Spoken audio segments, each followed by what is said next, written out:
Hello, this is your weekly Space News Roundup for the 14th of March 2021, read by me, Philip Day, of giant-leap.space.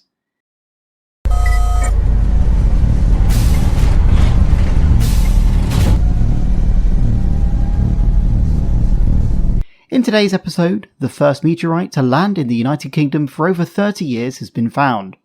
OneWeb mount their next batch of broadband providing satellites for launch to orbit. The UK government continues to make space news by launching an awareness campaign for UK space activities and general STEM called Space for All Community Funding Scheme 2021, as well as relaunching their successful space placements industry scheme with a budget of £75,000 to help UK students into space industry organisations. UK-built solar orbiter spacecraft makes its closest approach to the Sun yet. We ask you to consider sharing this Space News Roundup to help us grow our audience. And the first census of the UK space industry has been completed, with some concerning results.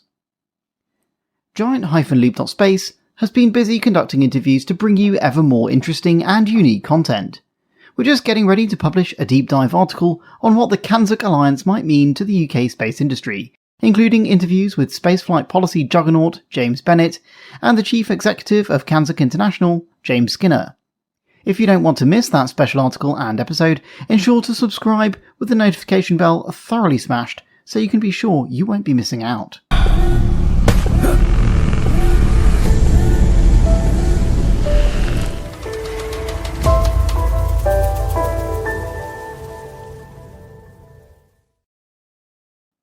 A sonic boom over the Cotswolds countryside broke not just the rural quiet of a lockdown village, but also a 30-year-long stint that the UK has gone without discovering a meteorite on home soil. It's estimated by Dr. Sarah McMullen of the UK Fireball Alliance that approximately 20 meteorites probably fall to Earth in the UK each year, but most will be smaller than a sugar cube and are sadly not recovered. The UK Fireball Alliance, which searches the skies non-stop for signs of scientifically valuable falling debris, managed to calculate the landing zone for the meteorite, which fell on the 28th of February 2021. As a result, within days, the samples had been recovered from a Winchcombe driveway and sent to labs such as those at Imperial College London for testing. So far, we know that the stone has an extremely rare makeup called a carbonaceous chondrite rock, which is very rich in various materials, such as water and organic molecules. Such samples are likely to arrive from the asteroid belt and are believed to be the main building blocks for planets such as Earth. The UK Fireball Alliance, known as UK FALL, have modelled the path of the meteorite and believe, with some confidence, that this asteroid orbited, as many do, between Mars and Jupiter, though the nearest point in its orbit of the Sun came inside that of the Earth, which explains how it was eventually captured and overcome by our gravity well. OneWeb have mounted a further 36 satellites to add to their network in low Earth orbit to deliver low-latency broadband anywhere in the world. ST-30 is due to launch from Voshny later this month.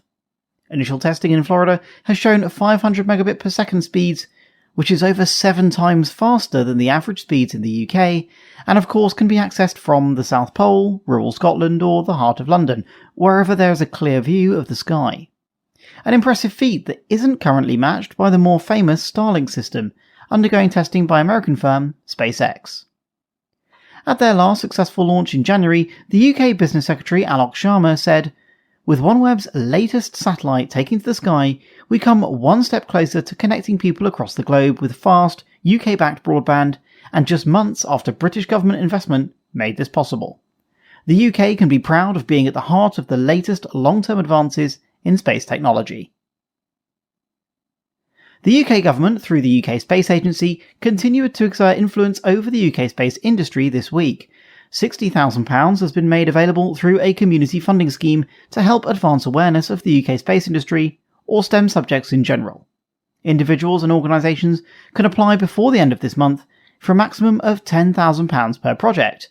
The application process is expected to be oversubscribed, so both quality and timely project submissions are strongly advised. The UK government is also supporting UK space industry learning through their ever-popular SPIN, or Space Internships in Industry scheme, administered by the Satellite Applications Catapult in Harwell, Oxfordshire. The SAC has placed many successful spin turns over the years, including Sam Jewson, who worked with Small Spark Space Systems in Cardiff, and who has gone on to secure a role as an orbital analyst with Asteria Space and Satellites. If he hasn't already, hopefully he'll be checking out our new UK Orbital Analyst merch, linked in the description. AIRBUS Defence and Space are a huge part of the global and UK space industries. They build the solar orbiter, which is gazing directly at our local star to learn much more about how it works, behaves, and impacts our everyday lives. The spacecraft made its closest approach to the Sun this week and fortunately lived to tell the tale. There's no doubt that the data generated by this swoop will keep scientists busy for many months. Solar activity can genuinely impact on the way that we live our lives here on Earth. Solar storms can disrupt communications and even give high-flying commercial aircraft a nasty dose of radiation. At the moment, we don't know much about these events, and it's believed that the solar orbiter will generate data which will ultimately help us to forecast these potentially dangerous events better. The first census of the UK space industry has been completed by the Space Skills Alliance, founded by Joseph Dudley and Heidi Thyman. They surveyed about 1,500 individuals, and whilst full results are yet to be published, the data shows some clear results already. Concerningly, the results seem to show that there is much work still to be done in encouraging BAME and LGBTQ+ individuals to apply for and secure roles in the UK space industry. Diversity is an important factor for businesses in the UK space industry, which I know will be taking these census results very seriously indeed. All of that in a week when we should all be recognising and celebrating the women around us through International Women's Day. In particular though, black people are severely underrepresented in the UK space industry today, with approximately 1% of the industry workforce versus 3% in the wider UK workforce. Co-author of the report, Joseph Dudley, described the initial findings. These are shocking and disappointing results. We can and must do better. Space is the common heritage and frontier of humanity, and everyone from every walk of life deserves an opportunity to share in its exploration and development. That's a sentiment we couldn't share more strongly. Full results are expected to be published to spaceskills.org. For this week's #Job of the Week, we mentioned two particularly awesome opportunities on our Discord jobs feed this week, but the Job of the Week goes to OneWeb, who are searching for a head of sales operations to work in London.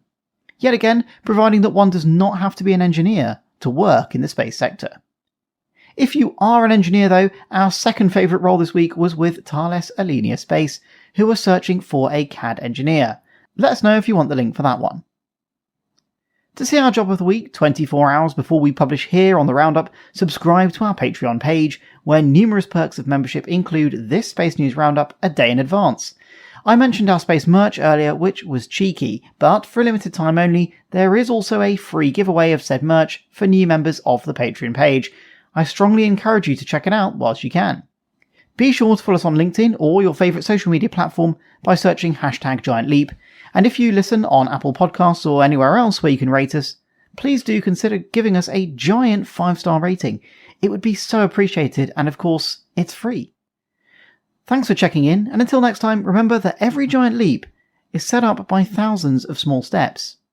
You have been listening to a giant-leap.space news roundup.